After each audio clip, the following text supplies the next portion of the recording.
श्री शिवाय नमस्तुभ्यम। दोस्तों, हर हर महादेव, जय माता दी। माता रानी भोलेनाथ की कृपा आप सब पर सदा सर्वदा बनी रहे। आपके अपने चैनल रविश डॉट अर्चना में आपका स्वागत है। विष्णु जिनका नाम हो, वैकुंठ जिनका धाम हो, पुत्रदा एकादशी के शुभ अवसर पर श्री हरि को सत सत प्रणाम। पुत्रदा एकादशी की आप सबको ढेर सारी शुभकामनाएं। तो चलिए, आज मैं लेकर के आई हूँ श्रावण शुक्ल पक्ष की पुत्रदा एकादशी व्रत कथा।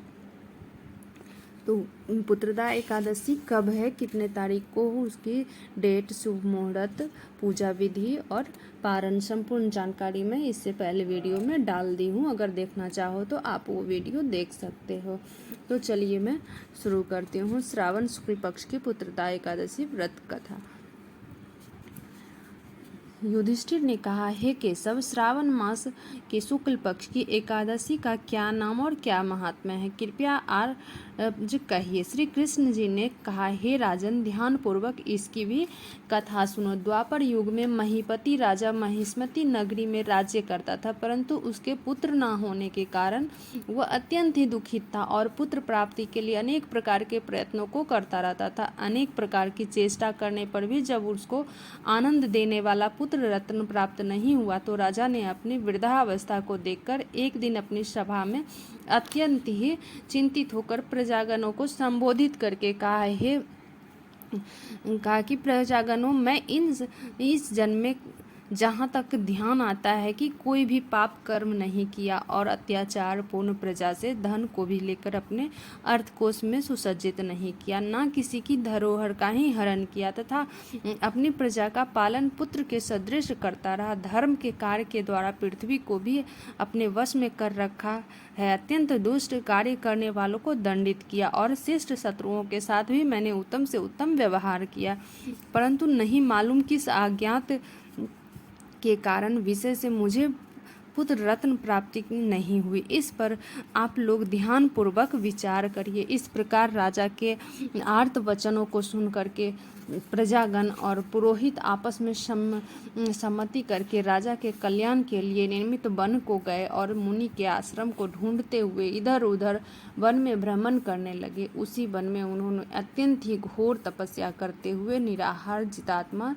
जित क्रोध मुनि का दर्शन किया, जो कि सर्व धर्म तत्ववेता एवं सर्वशास्त्र पारंगत दीर्घायु महात्मा लोमस थे, जिनके की कल्प के अंत में केवल लोमस ही गिरते हैं। इसी कारण उनका नाम लोमस पड़ गया। इस प्रकार उन त्रिकालज्ञ महात्मा लोमस को देखकर सब लोग अत्यंत ही हर्षित होकर निकट जा यथोचित रूप से प्रणाम करके उनके पास स्थिर हो गए। लोमस मुनि ने सब लोगों को देखकर यह प्रश्न किया कि तुम लोग यहाँ पर किस कारण से आए हो और यहाँ पर क्यों स्थिर हो।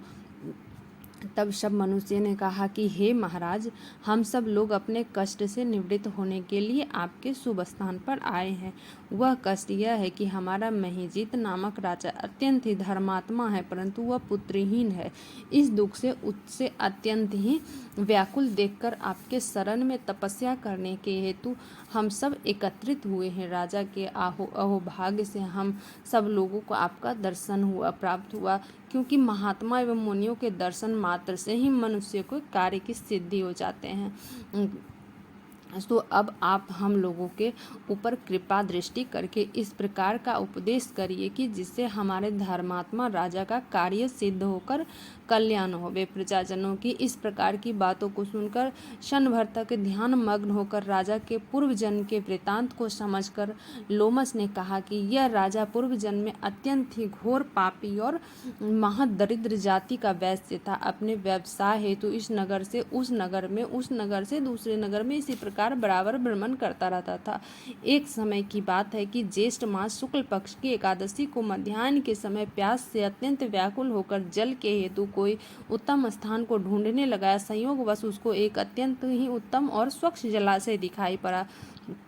उसको देखते ही जल पीने की इच्छा से उसके समीप गया। उसी समय कुछ ही दिनों की व्यव हुई एक गौ अपने साथ बछड़ों को लिए हुए उसी जलाशय पर आकर जल पीने लगी। उस समय इस बनिए ने उस जल पीती हुई गौ को हटाकर स्वयं ही जल को पिया। इसी पाप के कारण निसंतान है, परंतु कुछ पूर्व जन्म के पुण्य के प्रताप से उसको राज्य प्राप्त हो गया। मुनि की बातों को सुनकर प्रजाजन और पुरोहितों ने कहा, हे महाराज, हम लोगों ने पुराणों के द्वारा इस प्रकार सुना है कि पुण्य कार्य करने से पाप नष्ट हो जाते हैं। सो आप कृपा करके इस प्रकार पुण्य का उपदेश दीजिए कि करिए कि जिससे पाप नष्ट होकर राजा महिजीत को पुत्र उत्पन्न हो। तब लोमस ऋषि ने कहा, हे मनुष्य, श्रावण मास के शुक्ल पक्ष की पुत्रदा एकादशी नामक एक एकादशी का व्रत तुम लोग करो और नियम पूर्वक पूजन इत्यादि करके रात्रि भर जागरण करो तथा उसका सफल अपने राजा को प्रदान कर दो, तो उस राजा को पुत्र उत्पन्न होगा। इस प्रकार लोमस ऋषि द्वारा व्रत के विधान और फल को सुनकर सब लोगों को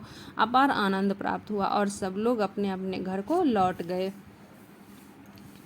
जब श्रावण मास आया तब सब लोगों ने लोमस ऋषि के आज्ञानुसार राजा सहित भक्तों और विधान पूर्वक एकादशी का व्रत किया और दूसरे दिन अपना अपना फल उन सब लोगों ने राजा को प्रदान कर दिया। तब उस फल के प्रभाव से राजा की रानी गर्भ को धारण कर उस समय आने पर पुत्र रत्न को प्राप्त किया। इस प्रकार का यह फलदायी पुत्रदायी एकादशी है, इसलिए इस लोक और उस लोक में आनंद प्राप्त करने वालों को इस पुत्रदायी एकादशी व्रत का अवश्य करना चाहिए। इस एकादशी का महात्म्य पढ़ने और सुनने से घोर पापों से मुक्ति मिलती है। तो जैसा कि आप लोगों ने सुना ही है अभी कथा में कि जिसको पुत्र नहीं है, जो निसंतान है, उसके लिए भी ये पुत्रदायी एकादशी कितनी फलदायी है।